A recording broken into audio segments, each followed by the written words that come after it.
Mass jubilation as Mbaka has been called back to his faith as Catholic priest, as his adoration ministry was released. I greet you, my dear listeners in the house. The pleasure meeting you all still on this very channel. Yes, we appreciate everyone that has been commenting and contributing, sending us mails and also giving us messages on this very channel. In fact, you all have been doing wonderfully well. Yes, I tell you, in as much as we are passing information to you, you too on your own, you are also advised to heed to whatever information that has been passed to you.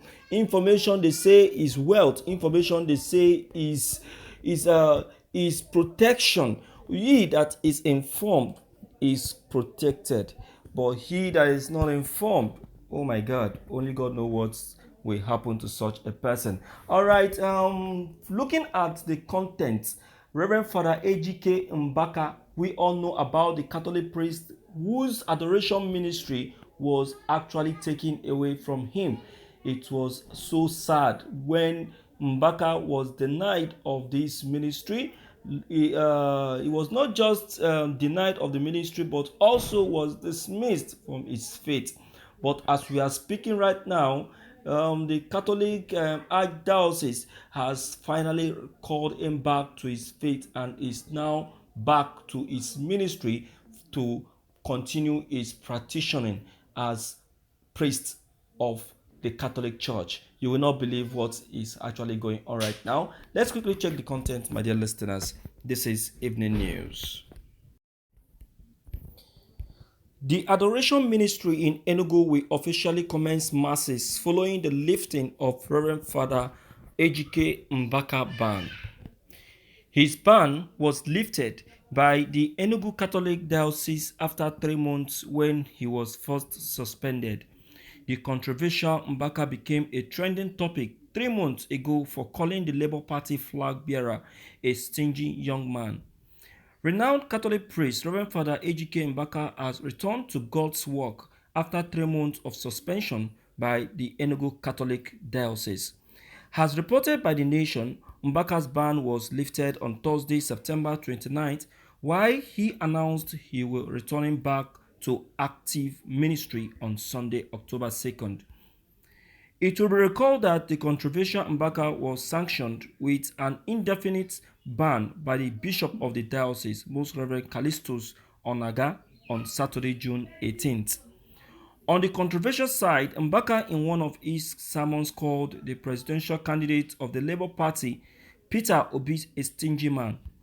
His criticism of the former Anambra State sparked a lot of reactions and backlash, which drew a lot of attention to the cleric.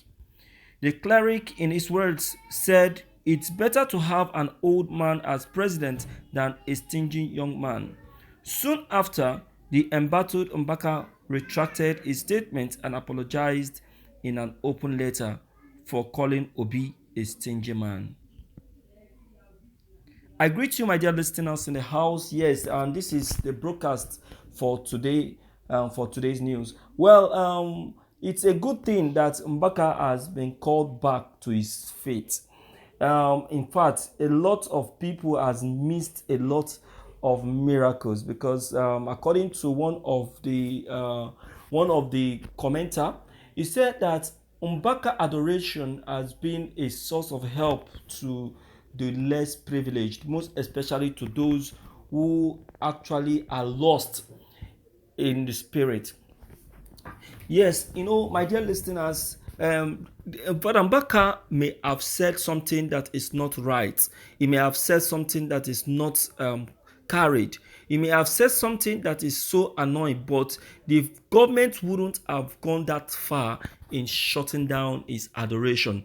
Do you know the harm shutting down that adoration has cost to a lot of people? A lot of people who always believe in going to that adoration to pray, to seek God's face, has been denied of that opportunity for these 3 months. And to God be the glory that despite all of that, the Catholic priest did not give up on his faith, but rather he kept praying till this very day that he has been called back, and also to this very day that his adoration ministry has been lifted. That's very good of the diocese. But then I would say that Reverend Father Mbaka already has been doing wonderfully well even before now. All right, my dear listeners in the house, based on this that has just been reviewed by the Catholic Archdiocese, and also the lifting of Mbaka's ban, and also the calling him back to his faith, I would say it is a good thing and it's awesome. All right, please and please and please and please, let's start hearing from you from the outside to know what's your own take about this that has just about this good thing that has just happened to Father Mbaka. It's a thing of joy and it's awesome. What do you think? What do you think? What do you think is the right thing that should be done, or what do you think that has been done? Do you think what has been done is correct or right? Whatever it is, don't forget your comments still are very, very, very, very, very important. Don't forget your opinion. If you are new on this very channel, please locate the red subscribe button and hit on the subscribe button and also the bell button. But if you're not new, locate the comment section, leave your comment below the comment box so that each time we upload any new videos, you can be updated. Thank you. Catch you. This is Evening News.